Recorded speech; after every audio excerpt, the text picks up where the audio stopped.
Hi there, Tweetie here. Just letting you know that we have links down in this description for you to be able to check out a bunch of other stuff and look at all of the YouTube videos we have down in our different playlists. Anyway, here we go. Try to stay in shape.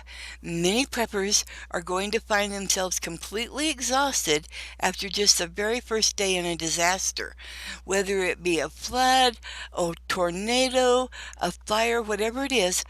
You need to be thinking about how hard this is going to be on you. Hiking from place to place, carrying supplies back and forth. You may have to repair roofs and windows. You may have to flee for your life. You do not know. And if you're disabled and in a wheelchair or using walkers or other such things, it is even going to be harder. So what you need to do is be sure that you don't wear out too fast if you're not in shape. It's easier to get in shape than you think. You can spend the time getting in shape by playing pool, doing metal detecting, gardening.